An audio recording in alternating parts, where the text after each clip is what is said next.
Good morning. एक बार फिर आप लोगों का पंकज सर की क्लास में स्वागत है।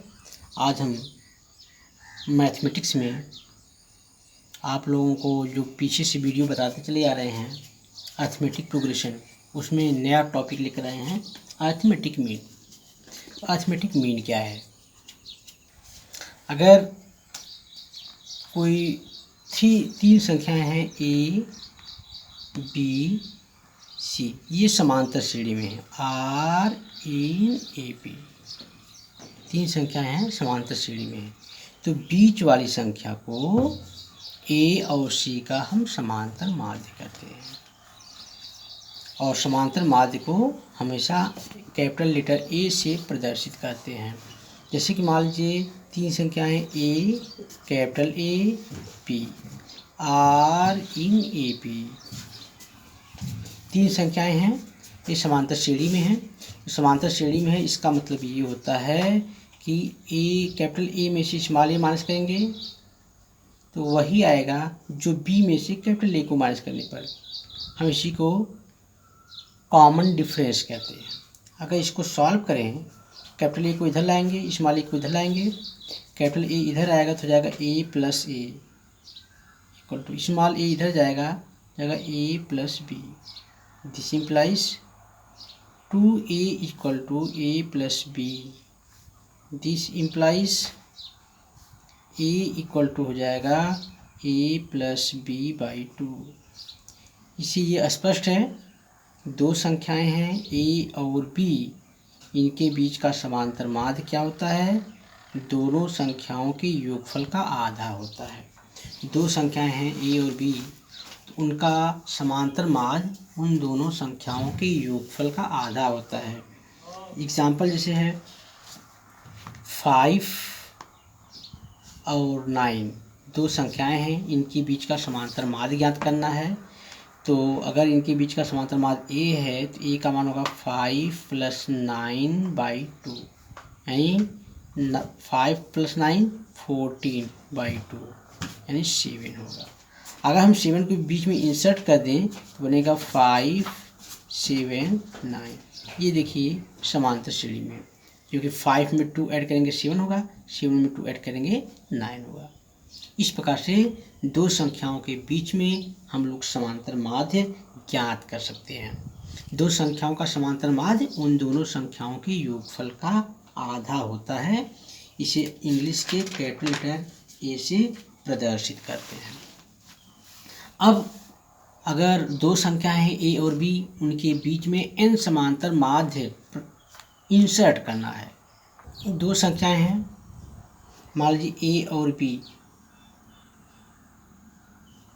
इनके बीच में हमें एन समांतर मध्यपद ज्ञात करना है, यानी उनके बीच में एन संख्याओं को रखते हैं तो सभी संख्याएं समांतर श्रेणी होंगी।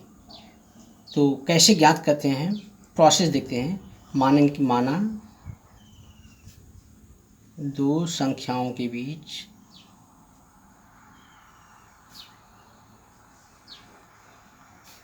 एन समांतर मध्यपद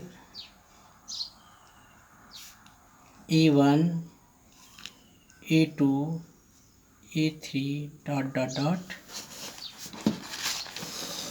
AN।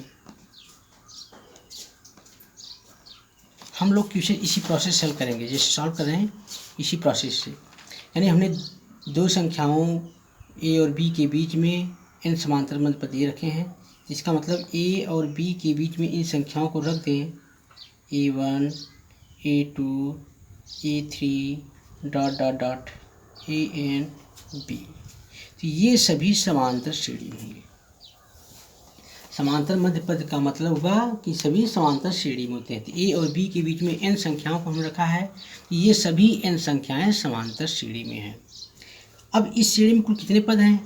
बीच में एन पद हमने रखा ही है, एक पद शुरू के और एक पद लास्ट के, यानी ए और बी, ये दोनों मिला करके कुल n+2 पद होंगे। याद रखेंगे, यहाँ से लेकर के यहाँ तक कुल n पद हैं, A1 A2 A3 ... AN, क्योंकि ए और बी के बीच में n पद को इंसर्ट किया गया है।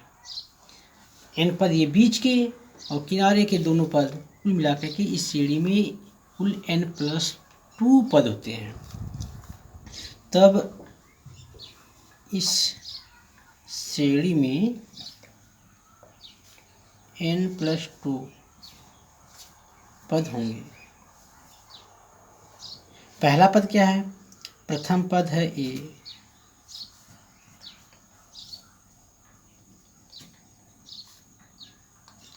और n+2वां पद b है।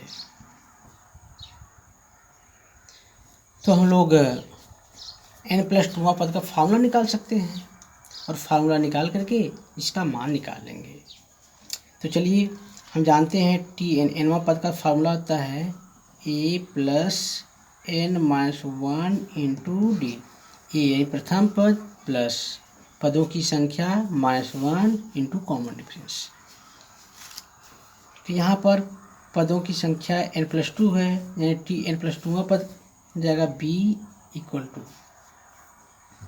a प्लस पदों की संख्या हमारे पास n+2 है, -1 कर देंगे क्योंकि पदों की संख्या -1, n के स्थान पे हमारा n+2 है, तो n+2 -1 into D. This implies a को इधर लाएंगे तो जाएगा b minus a equal to 2 में से 1 माइनस करेंगे तो हो जाएगा n+1 into D. This implies D equal to हो जाएगा b माइनस ए अपॉन n+1। इस प्रकार से d का मान निकल गया। तो a1 का मान निकालेंगे। a1 का मान कैसे निकालेंगे? श्रेणी है ये a1 a2, यानी a1 कैसे मिलेगा? a में हम d को ऐड करेंगे तो a1 मिलेगा, a1 में d को ऐड करेंगे तो a2 मिलेगा, a2 में d को ऐड करेंगे तो a3 मिलेगा।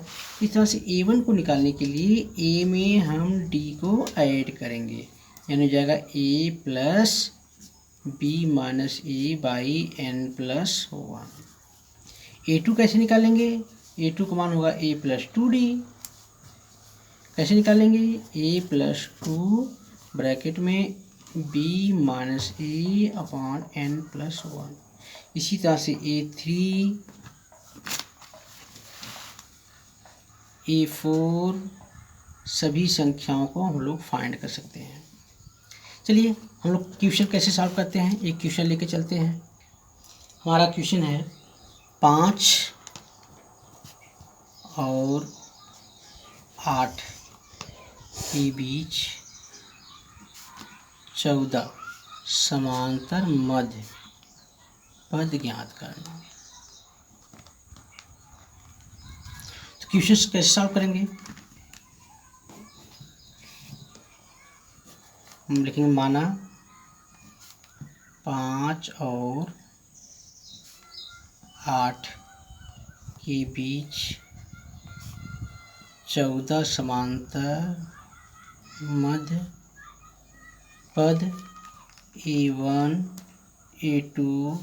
a14। तो क्या हो जाएगा? यानी 5 के बीच में सबको रख देंगे a1 a2 a3 ... a14, 8। अब देखते हैं बीच में 14 पदे हैं, 5 और 8 मिला के कुल 14 2 16 पद होंगे। इस श्रेणी में ये R इन AP हो जाएगा, R इन AP, यानी ये समांतर श्रेणी में, क्योंकि समांतर मध्य पद ज्ञात करना है, ये समांतर श्रेणी में होंगे। तो इस श्रेणी में कुल पदों की संख्या होगी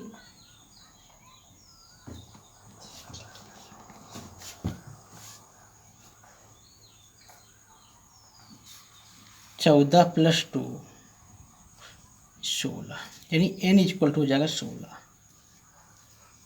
प्रथम पद a का मान है 5 और अंतिम पद यानी t16 अंतिम पद 16वां पद 8 है। तो फार्मूले में रखेंगे tn इक्वल टू होता है a plus n-1 into D. tn का मान है 8, a का मान है 5 प्लस n का मान है 16 -1 इंटू डी। दिस इम्प्लाइज 5 को इधर रिप्लेस करेंगे, 8 माइनस 5 इक्वल टू 15, 16 में से 1 घटा देंगे, 15 into D, 3 equal to 15D, D equal to हो जाएगा 3/15 नहीं 1/5। इस प्रकार से डी की वैल्यू निकल गई 1/5। अब हम लोगों को सभी A1, A2, A3 के मान निकालेंगे। तो A1 का मान हो जाएगा A प्लस डी, ए का मान है 5, पहले से ए का मान 5 था, और डी का मान अभी हमने 1/5 निकाला। तो 5 5 या 25 हो, 20, चलिए ऐसे भी डायरेक्ट लिख सकते 5 होल 1/5। A2 की वैल्यू क्या होगी A प्लस 2D, यानी 5 प्लस 2/5 हो जाएगा, यानी इसको लिख सकते हैं 5 होल 2/5। इसी तरह से A3, A4 dot dot dot A14 का मान ज्ञात किया जा सकता है। Thank you.